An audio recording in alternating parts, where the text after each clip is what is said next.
score. They tie the game up 2-2. Some drives out for Robbie Ryan. Her three right on the money.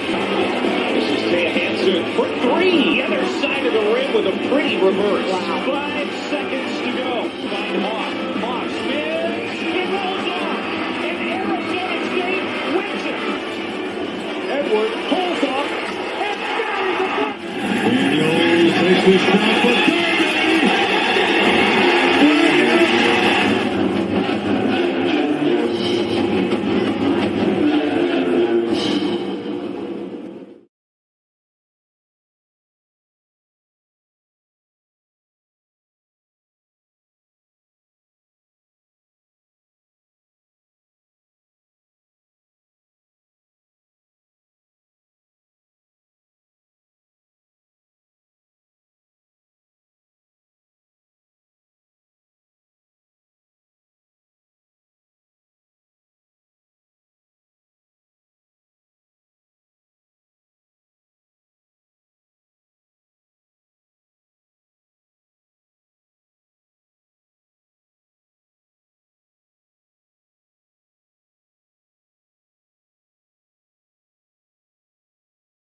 Welcome into Pitchfork Lunch. Yes, I am Michael Caratinudo at Diablo00 on X, the artist formerly known as Twitter. Yes, you know this.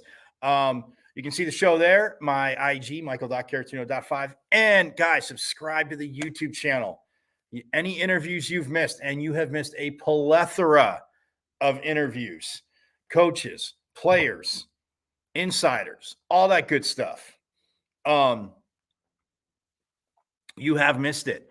But you can subscribe to my YouTube channel. You go to M as in Michael, V as in Victory, C as in Cat 005 at MVC005 on YouTube and subscribe.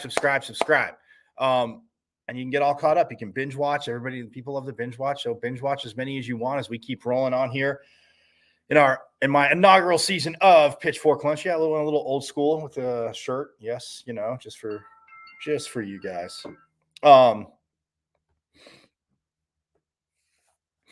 But yes, hey, today is Tuesday, and tomorrow, talked a little bit about it yesterday. I had so much to catch up on, obviously, after being out in Indianapolis for the National Scouting Combine. You know this.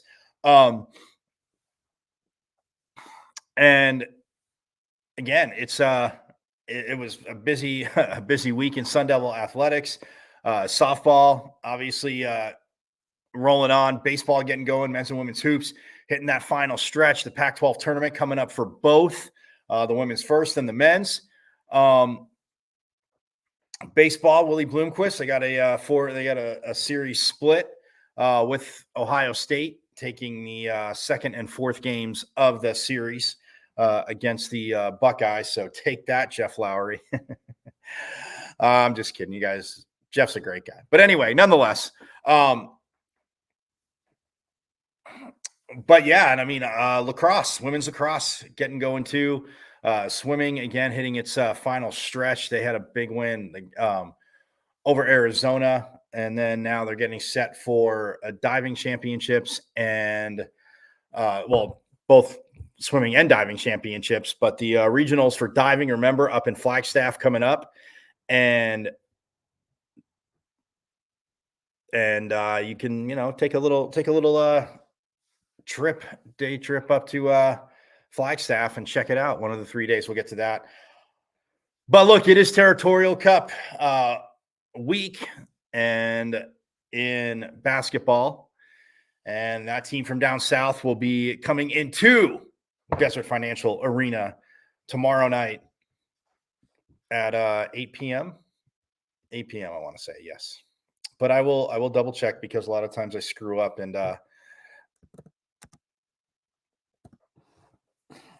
especially, more so when they're playing California schools, because now with obviously time change being different,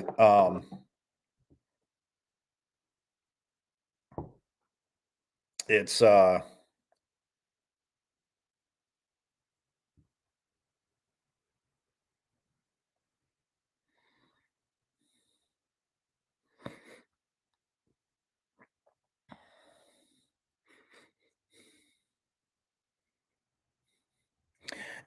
one of those things where obviously without time changing, little challenging, but nonetheless, I will double check.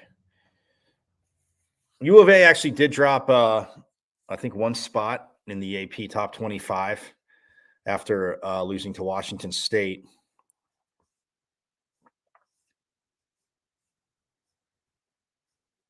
Yes, 8 p.m. I was right. It's going to be on the Pac-12 networks. You can also check it out on Arizona Sports 98.7 FM or Sirius XM Channel 373. So Sun Devils, Sun Devil Nation, you have many ways to view and enjoy.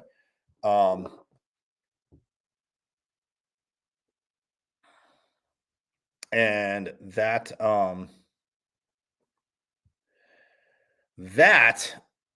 is a good thing. What we will get to in a little bit is how, is how the last game was not pretty, not so pretty whatsoever at all. And I touched on it kind of quick yesterday, but you guys got the drift. I mean, the first half, the first 10 minutes of the game. So the first half of the first half. I'm not trying to, get you a crazy equation, but the first half of the first half, not too bad. The last 8 to 10 minutes, Arizona pulled away and led 49-31. And after that, again, a very talented team. They just poured it on. And the Devils had no answer. Absolutely no answer. Which, again, pretty much sucks. Because then in the second half, once Arizona built that momentum, they outscored ASU 56-29. And yeah, that's defensively, that's not what ASU is. Talent, and like I said, as much as it pains me, yes, that team down south is a very talented team. But 45 points better, I don't see that. Three guys in double digits. Adam Miller had 16, Jose Perez had 14, and Jemiah Neal had 12. Frankie Collins had 8, but pardon me, sorry. Frankie Collins had 8, and that, my friends, is the gist of the scoring. And it's and that's the frustrating part, because when you look at the Cats, they Caleb Love had 15, Umar Ballo had 15, Keyshawn Johnson had 14, Kylan Boswell had 11, Pele Larson, he had 5, but off the bench, Jaden Bradley had 21, and Paulius Mariscos had 12 off the bench. So yeah, you get 4 of your 5 starters in double figures, and then 2 double figures off the bench. I mean, you look at bench points, it was 45-10 in favor of Arizona. Points in the paint, Arizona 52, ASU 16. Points off turnovers, ASU 5, Arizona 7. Second chance points, 11-8 in favor of the Cats. Fast break points, 26-9 in favor of the Cats. Bench points, like I said, 45-10. The score was tied 5 times, and the lead did change 6 times. Again, all that first part of the first half, where it looks like the Devils, again, had a good game plan. But, yeah, Cats got hot. And, like I said, when you get 21 off the bench from Jaden Bradley and, another 12 from Mariscos, that's pretty tough, man. That is pretty tough. So, and then again, the Devils shot 12 for 22 from the free throw line. I mentioned it yesterday. Had they shot 22 for 22, they still would have lost by 35. That being said, a lot of adjustments to make. And before tomorrow's game, we shall hear from Coach Hurley. And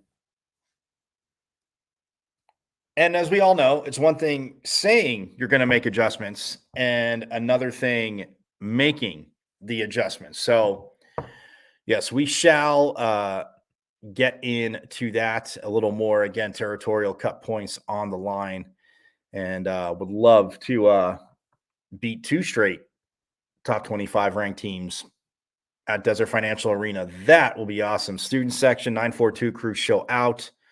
Don't let those people, those fans from down south, overtake the arena, because it's very frustrating when they chant for their school and it's equally as loud as the home team. So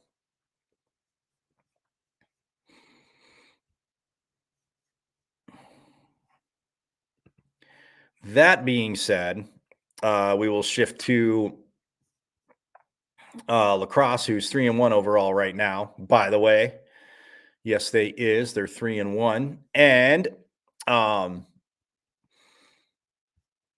looking to obviously they beat Xavier 21-10 in their first game. They beat Niagara 17-10, then beat Pitt 18-11. Did lose to number 11 Stony Brook 20-9, and they have Michigan today at 3 p.m. At the Sun Devil Soccer Lacrosse Stadium. You can watch it on the ASU live stream, but hey, if you're in the area, get on out. They're playing number 6 Michigan. Let's get on out there and cheer them on as they get set to again get to the bulk of the schedule. And then they have Michigan at 3:00 today, and then Florida comes to town Sunday, and that is at 11 a.m. So once again, get on out to the games at the Sun Devil, again, soccer / lacrosse stadium, located literally just around the walkway from Farrington Stadium, softball stadium, which is east of Rural. But yes, you can check them out twice this week. So yeah, today at 3, and then Sunday, March 3rd at 11. So looking for some obviously big things there. And then women's hoops wise, head coach Natasha Adair is again 11-17, 7-7 at home, 1-9 on the road. Again, it's been a little tough on the road, but again, half the conference ranked, so it's pretty impossible once you start pairings not to play a ranked team in the Pac-12. So with, like I said, 6 schools ranked, they are closing out at home Thursday at 7 p.m. They have UCLA, and then Sunday at noon, or Saturday at noon, pardon me, not Sunday. See, I'm messing it all up. Goodness gracious. So Thursday, they take on UCLA, 7 p.m., Desert Financial Arena. Saturday, March 2nd, 12 noon at DFA, they take on the Trojans. And when we look at the Pac-12 standings on the women's side,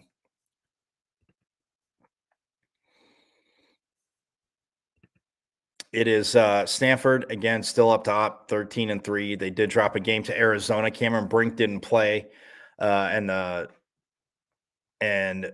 Cardinal lost 68-61.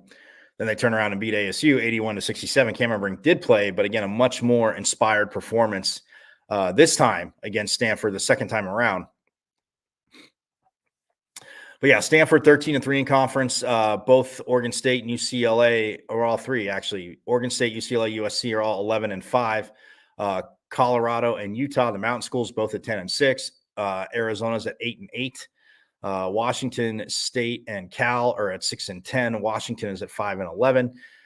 ASU at 3-13, and Oregon at 2-14 in conference play. The ranked team, Stanford, number 4 in the country. USC's number 7, UCLA's number 8, Oregon State's number 11, Colorado's 13, and Utah's 18.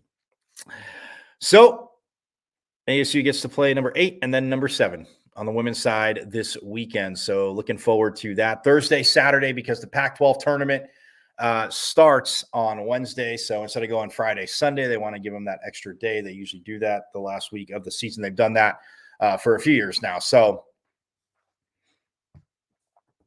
Nonetheless, we'll see what they can do against the LA schools, trying to build some more momentum going into the Pac 12 tournament. Baseball.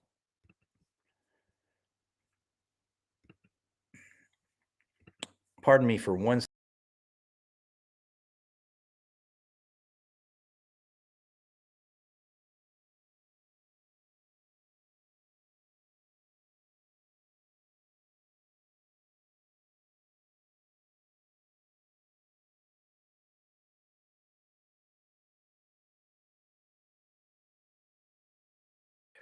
Apologies. Had to sneeze a few times, as you can probably tell. And I don't know.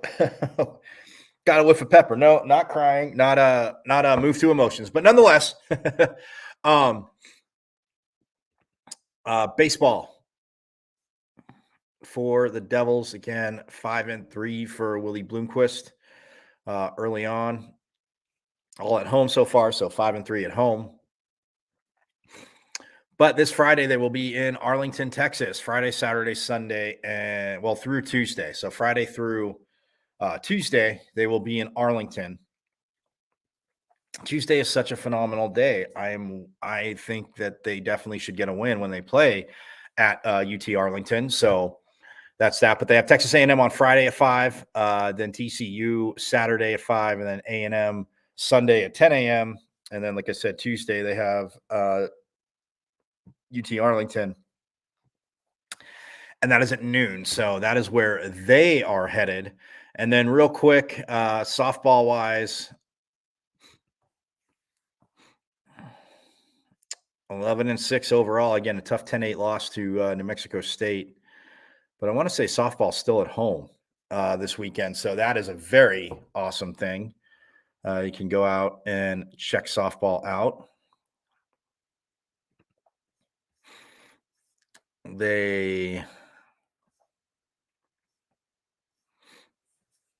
They're hosting the ASU Invitational Friday and then Friday and Saturday.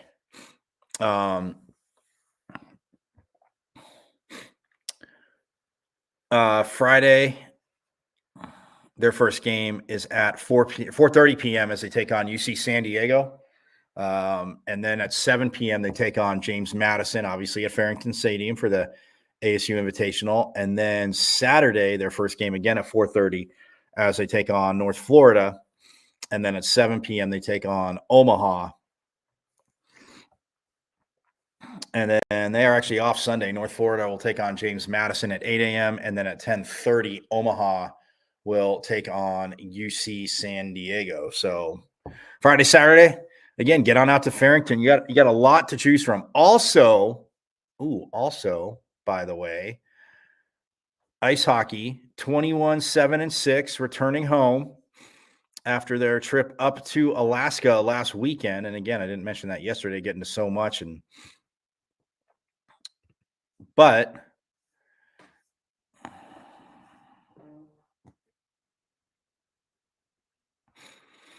yeah, they lost 3-1 on Friday night to Alaska Fairbanks, and then turned around and won 4-3 in overtime on Saturday. So that was awesome to see.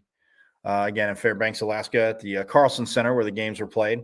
But they went 4-3 in overtime. Now their last homestand is this Friday and Saturday. Friday at 7 p.m., Saturday at 5 p.m. at Mullet Arena, as they take on Long Island University. And again, if they can win out 25 wins, like I said, I mean, they're on the cusp.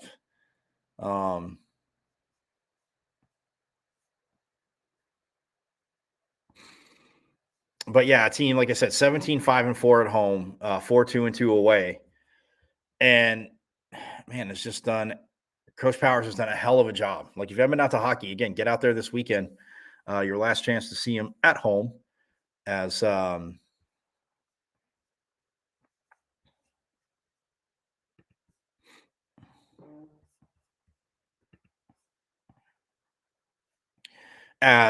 again, they will finish the season up in Alaska at Alaska Anchorage. So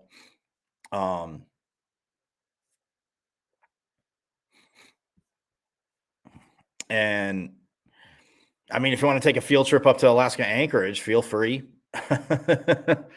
I know everybody's got that spare time, right? Right outside the hockey team, but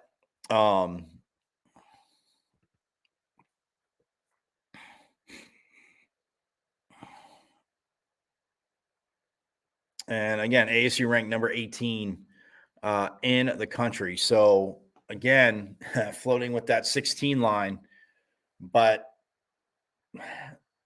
schedule definitely factors into it. They have some obviously some great wins. This team is not crazy falling off throughout the season. It hasn't been a roller coaster. So injury wise, been a little bit of a roller coaster. I'm sure if you ask Coach Powers and guys that have unfortunately have to sit out. But that being said, number 18, and they are here Friday and Saturday. Again, they're number 18, man. They get 4 more wins. And, you know, you get some losses above them, schedules or not, man. You finish 25-7-6. It's tough. Look, homer or not, and you guys know this here on Pitchfork Lunch. Yes, I do see the world through maroon and gold shaded glasses, but homer or not, 25-7-6. Again, never going on any crazy long losing streaks. And what they overcame. So, like I said, Friday, 7 p.m., what they've had to overcome injury-wise, and other teams have too. I get that. But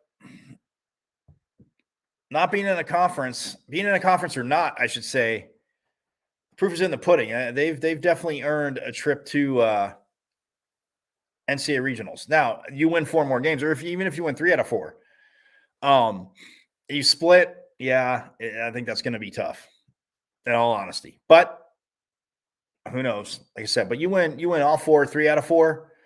Man, it's one hell of a case for Sun Devil hockey. And I think they could definitely make some noise the further they get. So anyway, I'm going to step aside real quick. When we get back, yes, we will jump into the Territorial Cup matchup as the Devils open up the doors to Desert Financial Arena to that team down south. And we'll start breaking it down here on Pitchfork Lunch.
All right, welcome back into Pitchfork Lunch. Yes, I am Michael Caratanudo at Diablo00 on X, artist formerly known, as you all know, as Twitter.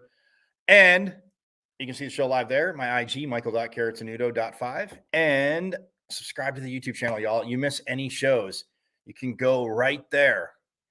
Binge watch. You miss a ton of great interviews. And there's more to come. Believe me, there are more and more to come as, again, we wrap up winter season, head into spring season. And, well, spring season sports, spring sports already started. But, again, man, I'm an army of one, but I got Sun Devil Nation behind me. So let's go.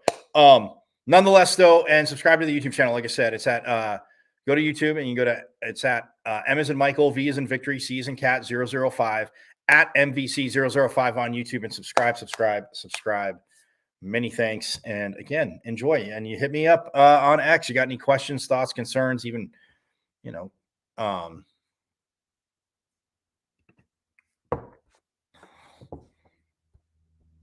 questions, thoughts, concerns, all that good stuff. And hit me up in the comments here as well. So whatever you guys got, whatever you got. But the game is tomorrow. It's not Thursday because the women play on Thursday and they're at home. So they moved this rivalry game up to Wednesday. And look, I kind of touched on it a teeny bit yesterday, teeny bit to kick off the show. It was they took ASU up behind, the woodshed, as they say, and just beat them in Tucson last time. And Jose Perez said it beautifully in his press conference. They say some weird, crazy things down there. They're fans. But nonetheless, as we keep going through and looking at this now, I mean, look, it was a woodshed game. Yes, you have to look at it to improve. And I always say, like, there are times in a season, no matter how long or short it is, coaches they might look at the film, but they won't put the team back through looking at the film. Sometimes you just need to burn it. But other times, look, you need to watch, you need to see, because there's a lot to fix. I know, hoop heads, to overstate the obvious. But look, we know ASU is capable of playing much better defense. They've shown it all year against really good teams. Even, Washington got out to that big lead. And yes, it was the second team, but they fought all the way back. They fought all the way back, and it was one of those things where when Washington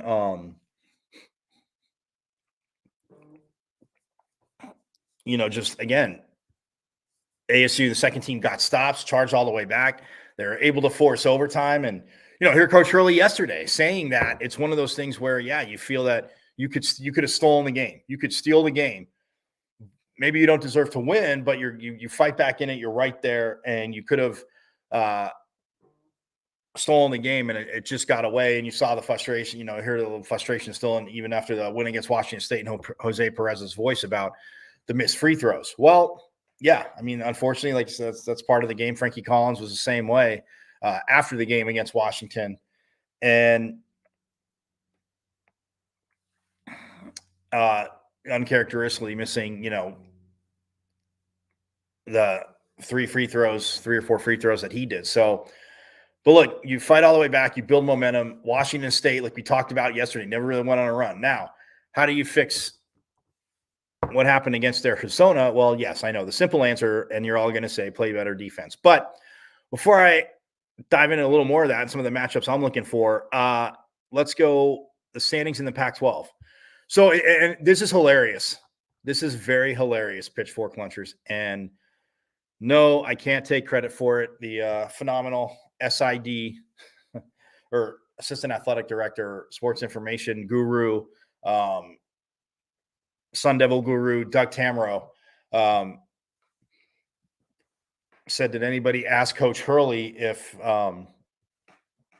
he realizes that Saturday night after that win, that he was the most popular person in Tucson? Or everybody in Tucson had to say thank you, because Washington State went down to Tucson and won that game. And like you said, a tough place to play.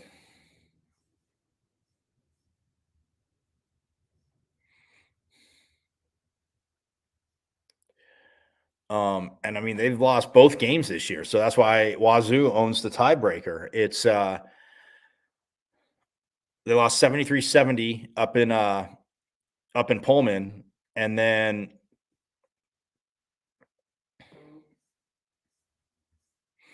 77-74 on their home court. So it's not like they were blowouts or anything, but two straight wins or two wins this season, sweeping Arizona the last year of the Pac-12. And again, Kyle Smith, you heard Coach Hurley talk about it. He's done a phenomenal job. Washington State, very highly ranked, as we'll get to it, because then Arizona turned around and beat Washington 91-75. But when we look at the standings in the Pac-12, yes, Arizona up top, they are 12-4. The Huskies, or no, sorry, Cougs fans, the Cougs, the aforementioned Washington State Cougars, they're 12-5. Oregon is 10-6. Both Colorado and UCLA are 9-7. Cal is 9-8. ASU is 8-9. And again, that Washington game could very well be 9-8, and 15-13 overall. But I digress. 8-9. And then Utah is 7-9. Both UW and Stanford are 7-10. The Trojans are 5-11, and the Oregon State Beavers are 4-13 overall in conference play. So, and Arizona did drop one or two spots, but still they're in the top 10, as they should be. But they're as much as it pains me to say, pitchfork lunchers, again, the homer in me, of course they don't deserve it, but the reporter in me definitely knows that they deserve it. So they're number 6, and Washington State is number 19 in the top 25. So look, number 6 team in the country coming in. But it'll be very interesting to see, because Brian Celebonge talked about that yesterday. It's one of the matchups. I'm guessing Sean Phillips Jr. Will start the game as he did down in Tucson. He did play 12 minutes. He did foul out.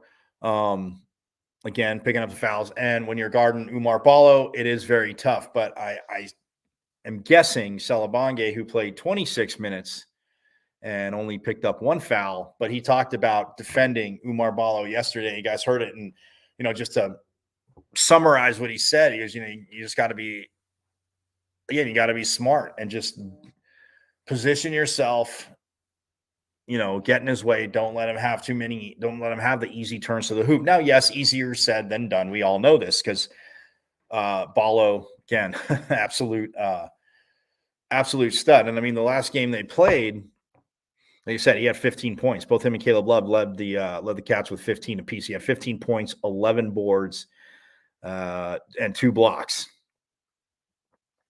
So, yeah, you get a performance like that from your big man inside, it's going to be tough. But Celebonge talked about, being a little bit undersized guarding Ballo. And again, when somebody's 6'7", 6'8", I don't understand undersized. Yes, I get there's 6'10", 6'11", 7 feet and up. We get that, but still, it's crazy to me. That being said, between Sean Phillips Jr. and Brian Celebonge, what can they do on Ballo? And same thing and this is another matchup, and we'll talk a little bit more about it tomorrow, see who I can get on the show. I'm working on it. So again, that's a tease, as we say, but for Jemiah Neal and Frankie Collins, and maybe even, Jemiah Neal and Frankie Collins, but with Caleb Love, like I said, who had 15 points, 3 boards, 2 assists, 2 steals. And Frankie Collins, he did have 1 steal in that game. Adam Miller had 2, Jose Perez had 1, Collins had 1, and Brian Celebonge had 1.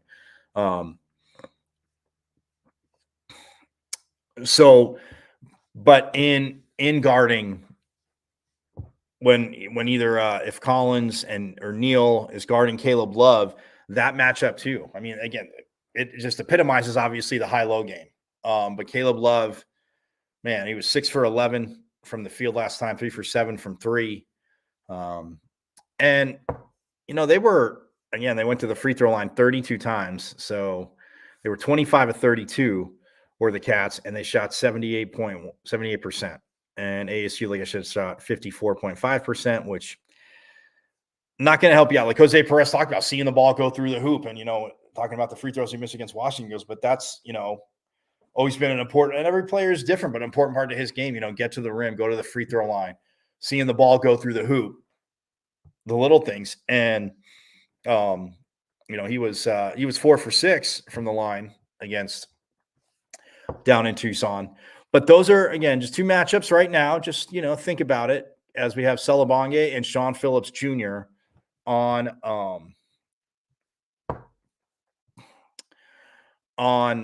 Umar Ballo and how they guard him. Again, but that's the other thing too when you think about it. Kylan Boswell, Pele Larson, again, very lengthy player. Like I said, only had 5 points last time, played 25 minutes. But when you got to, and then how does the bench, like I said, you get outscored 45-10 off the bench.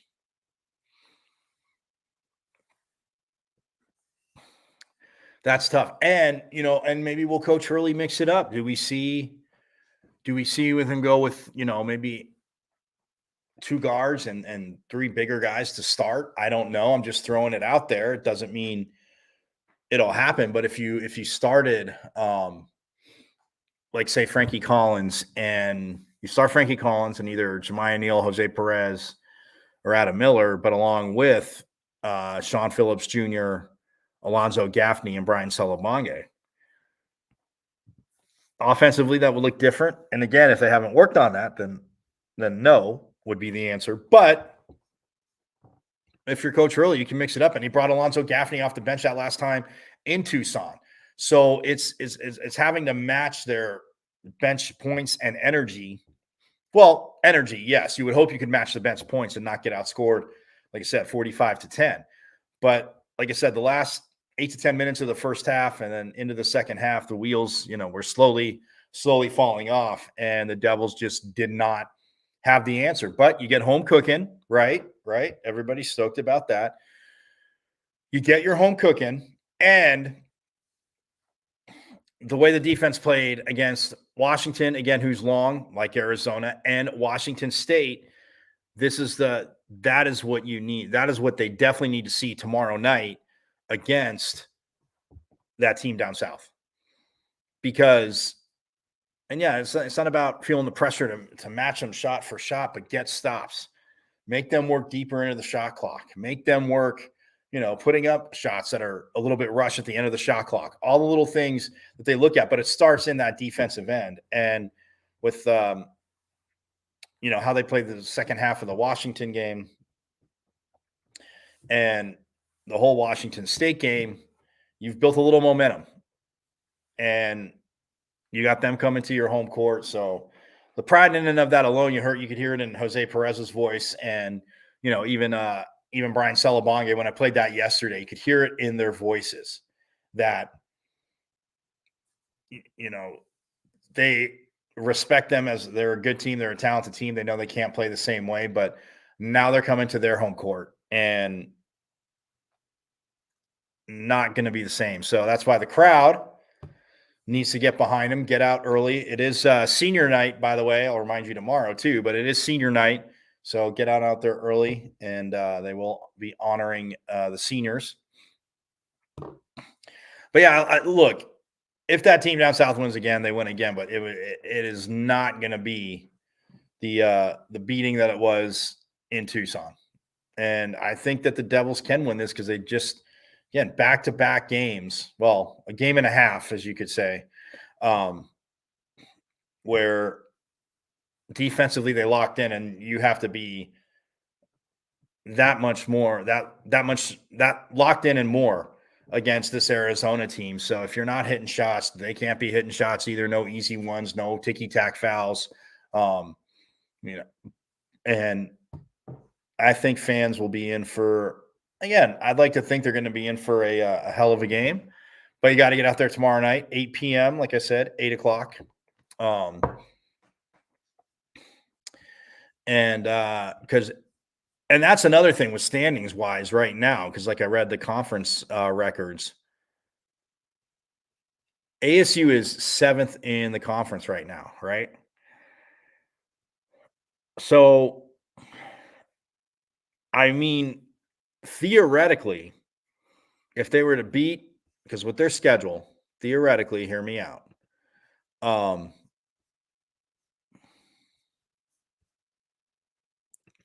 Theoretically, if they're able to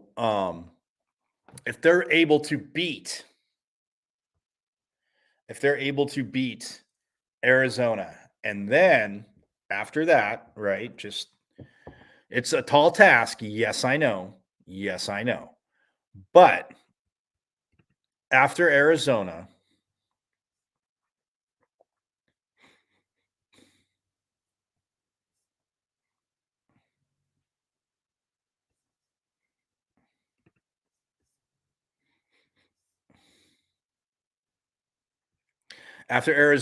against it's Wednesday, they have a little bit of time. Then they go to USC, who again, like I said, injuries, and they beat USC last time, and USC's struggling. But then they close out against UCLA. So you win 3 in a row, right? Just like I said, it's work, but I can do this because I'll have to go. I mean, it is one game at a time, and they're cliches because they're true, as you all know. But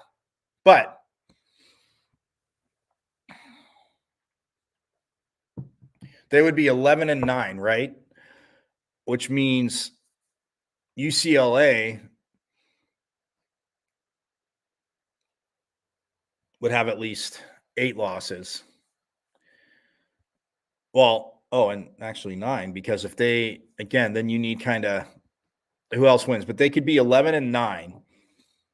And if it were to work out, maybe they could get to 5. But you really don't want to be in the 8-9 game, because that means you play the number 1 seed in the Pac-12 tournament right after that. So, and that would be their first game because the top 4. So right now, the Kitty Cats, the Cougs, the Ducks, and the Buffaloes have a first round bye.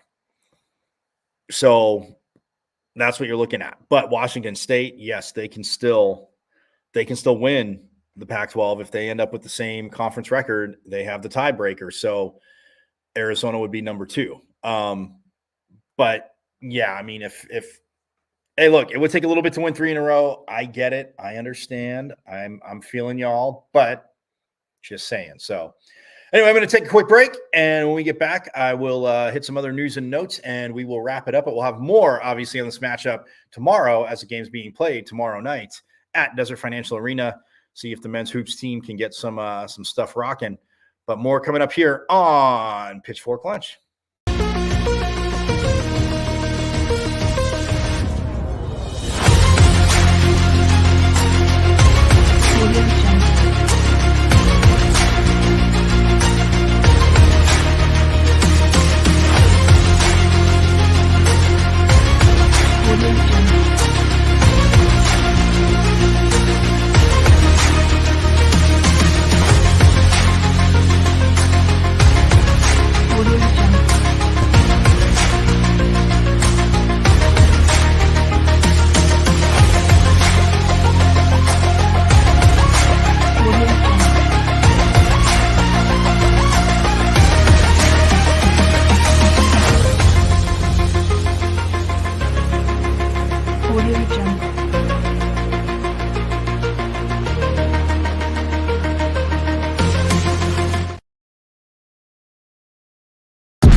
And we are back here on Pitchfork Lunch. Yes, I am Michael Carrasino at Diablo00 on X, the artist formerly known as the Twitter. You see the show there live every day, 12 to 1, same bat time, same bat channel. My IG, michael.caratuno.5, and subscribe to my YouTube channel. It goes out live on YouTube, but if you miss anything, you subscribe to the channel. Guess what? You can see everything. You can watch all the interviews. I don't mean to call them old, but watch the interviews, meet coaches, players. We've had a lot on, and yes, we'll be getting a lot more. And at some point, again, working towards it, taking the show on the road too. So that being said, again, huge Territorial Cup match up tomorrow. Like I said, women's lacrosse. They have Michigan today at 3:00 at the soccer/lacrosse stadium. If you don't know where that is, it is east of Rural. If you know where it's behind the the football practice field, the Kajikawa practice facility. So it's literally, Farrington Stadium's behind that, but it's behind that, around the corner from literally around the walkway from Farrington Stadium. So again, get out there at 3. They're taking on number 6 Michigan. Cheer them on, man. Lacrosse, like I said, lacrosse, water polo, the same way. Those are very awesome sports. I mean, just to watch in general, you can definitely watch them on TV, yes, but watching them live, oh man, absolutely awesome. And for the women's water polo team, I forgot to mention that off the top. Again, like I said, so much going on. I said hockey, basketball, men's and women's basketball and hockey, and obviously their final stretches before postseason, and then their seasons are done, and then they're headed to the Big 12. Yes, let it go. I know. But for water polo, they are taking on. They're 14-4 overall, guys, and they are number 7 or 8 in the country. Seven.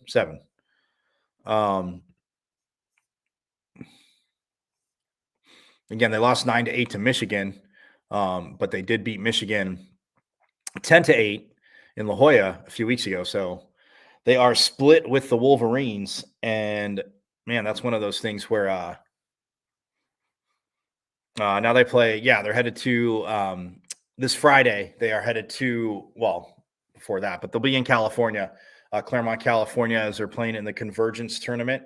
So Mount St. Mary's from I want to say Maryland is going to be there. Azusa Pacific University, Concordia University of Irvine, and Biola are the 4 teams that are playing. So Friday at 1:45 and 6:45 p.m., and then Saturday at 9 a.m. and then 3:30 p.m. So yeah, they start with Mount St. Mary's Friday, 1:45, Azusa Pacific 6:45, and then Saturday 9 a.m. Concordia, University of Irvine, and then Saturday at 3:30. Saturday at 3:30, they are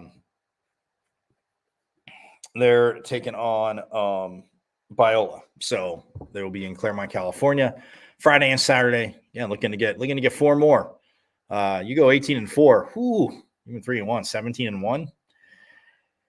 That would not be too bad at all. That's all I'm going to say. To overstate the obvious, yes, Pitchforks launchers. I know you know that, but that would not be bad at all. So,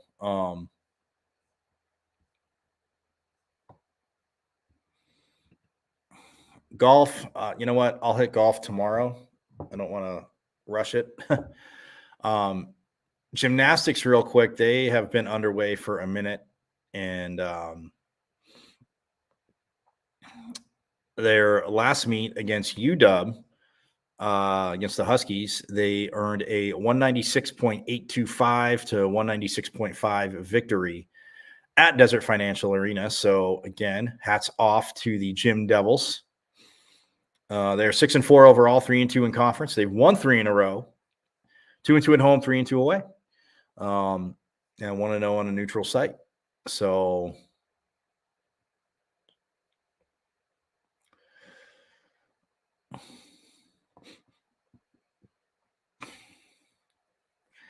And I mean, they've taken on the number 1 team in the country, the number 2 team in the country, and the number 5 team in the country. Yes, they did fall to all of them. They fell to Utah, 197.675 to 196.7. Not bad. And then number 1, Oklahoma, they fell 198.375 to 197.250. And then the number 2, Cal, they fell 197.950 to 197.250. So look, they're right there. They had 3. They fell in those 3, and then they beat Arizona beautifully, number 17 in the country, 196.850 to 196.250.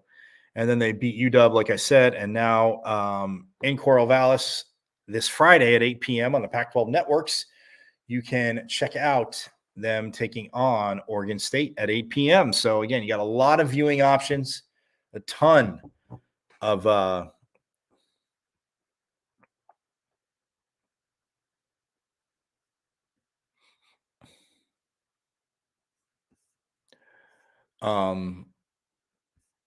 but yeah, and looking to get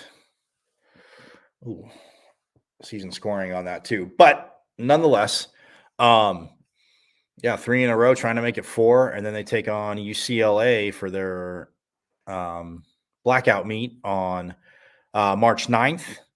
That's Saturday, March 9th at 1 p.m. And then March 15th, they will take on Southern Connecticut on Senior Day in Tempe. Obviously, if it's Senior Day, I know, overstating the obvious, but just thought I'd get that to you. So nonetheless, that is what gymnastics has. And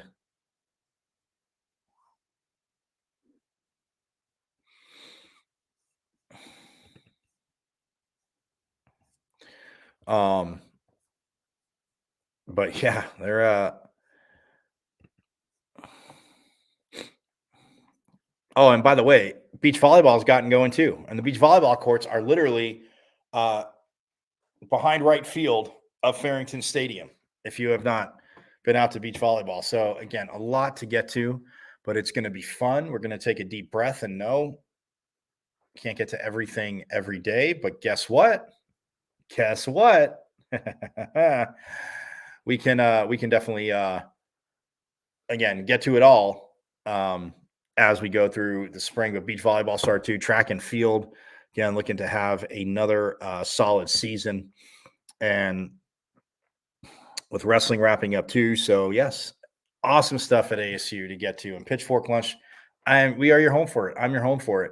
Come on here. You have suggestions, again, hit me up in the comments. Comments here on X at Diablo00. Feel free to hit me up because I want to hear from you. But yeah, so stoked for the gymnastics team. Again, head coach Jay Santos. His assistant coaches, James Williams, Lacey Dagan, and Jasmine Foberg are his assistants, like I said. And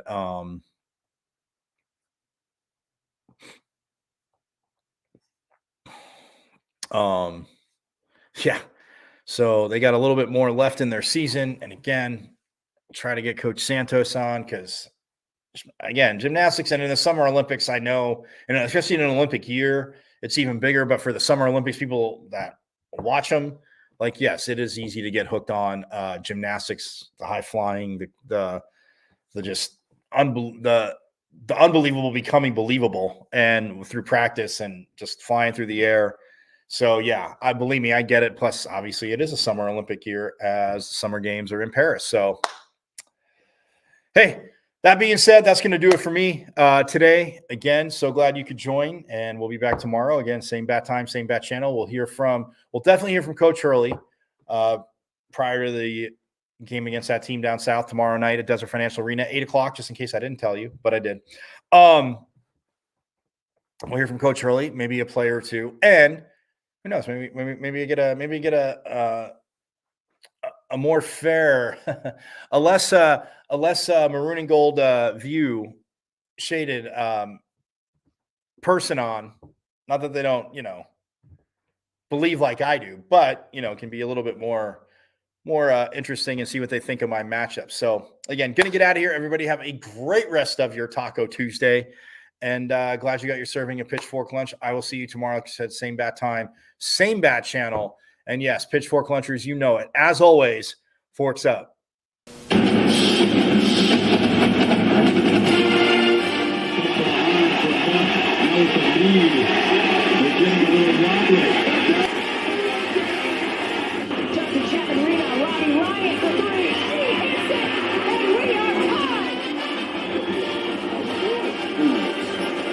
Terry's three. Johnny Walker matching up against control. His shot. Bruce score. They score. They tie the game up 2-2. Some drives out for Robbie Ryan. Her three right on the money. This is Taya Hansen for three. Other side of the rim with a pretty reverse. Wow. 5 seconds to go. Find Hawk. Hawk spins. It rolls off. And Arizona State wins it. Edwards pulls off. And buries the puck. Daniels takes his shot.